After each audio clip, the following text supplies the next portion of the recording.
some student work from 2 years ago, maybe last year.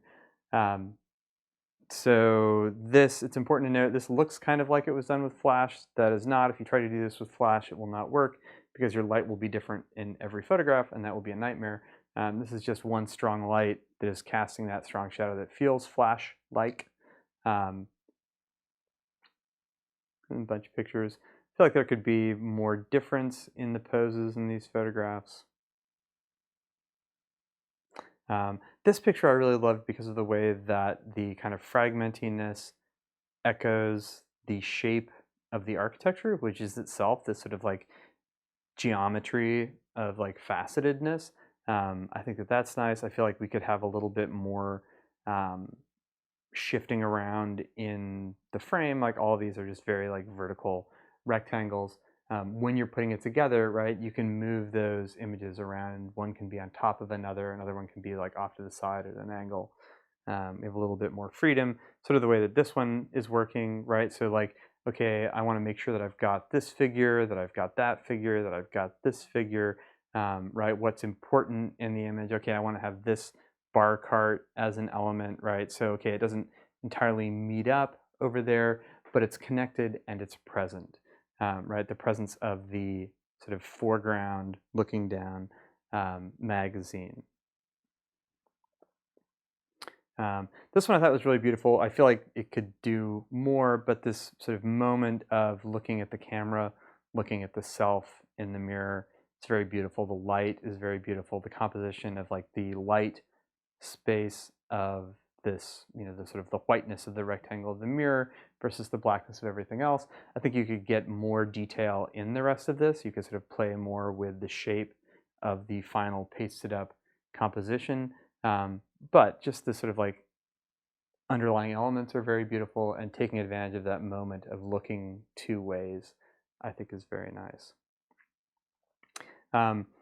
People, I think, are always good because they move, they add something, we sort of understand them more immediately.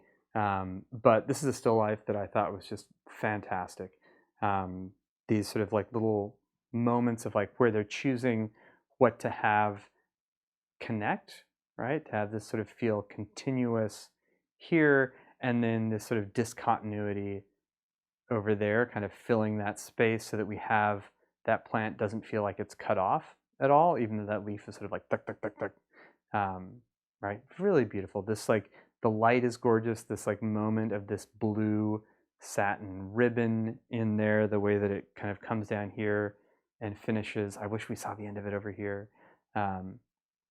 And then there's this great moment up here at the top where we're sort of gluing our pictures onto a board, and the top of this bamboo is coming up off of the board, and the print itself is kind of hanging out over, like flopping toward us in a way that echoes what the leaves are doing, right? Like really, really well done, really beautiful image.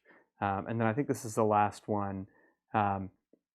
The way that they've used these vertical blinds, right? Not to try and get any kind of, seamlessness or whatever, but just that area is blinds.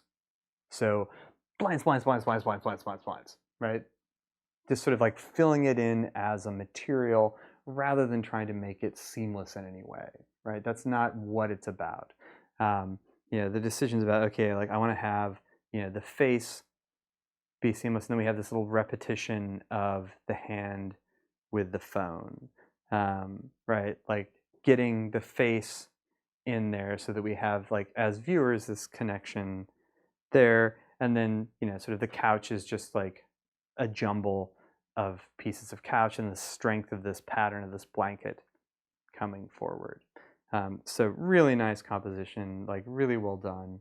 All right, love the little like stuttering of the pictures up there, and that moment of like the connection visually to the audience. Also the fact that they're clearly like clickering at us with the remote. I love it because it kind of brings me back to Mochizuki, where I'm now in the position of the television being controlled by her while the daughter is off on her own device.